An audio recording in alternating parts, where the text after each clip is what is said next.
And on this Wednesday, May 28th, 2025 edition of Newsmakers, Seattle police say 8 people were arrested during dueling demonstrations yesterday during a First Amendment event in front of Seattle City Hall. Officers arrested 8 individuals for assault. No injuries were reported.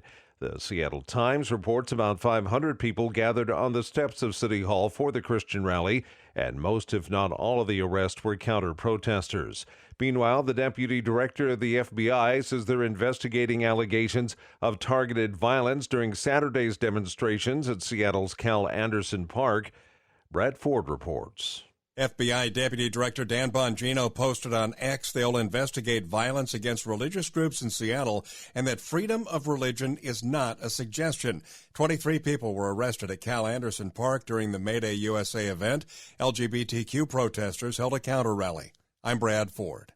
Abortions are back on hold in Missouri after the state Supreme Court lifted 2 injunctions preventing enforcement of Missouri's near-total abortion ban. The High Court ruling says a county judge applied the wrong legal standard last December when she approved a preliminary injunction to block the state regulations. A county judge had ruled the abortion ban was unconstitutional after Missouri voters approved an amendment in November that enshrined abortion rights in the state constitution.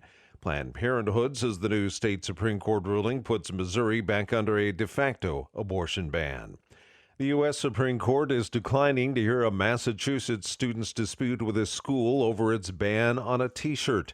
The case stems from a Middleborough middle school student who was prohibited from wearing a T-shirt bearing the slogan, "There are only 2 genders."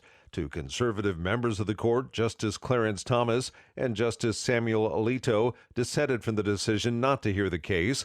The students' lawyers say the dress code's restrictions on speech are unconstitutional, while a federal district court judge and the Boston-based First U.S. Circuit Court of Appeals ruled in favor of the school.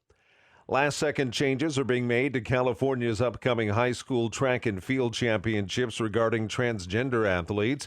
The CIF is allowing any biologically female athletes who would have earned a spot for the competition to participate. A transgender athlete from a Southern California high school won the girls' long jump and triple jump events in a qualifier over the weekend. President Trump made a threat to withhold federal funding from the state in response to the news. And that's Newsmakers for this Wednesday, May 28th, 2025 edition. I'm Keith Black.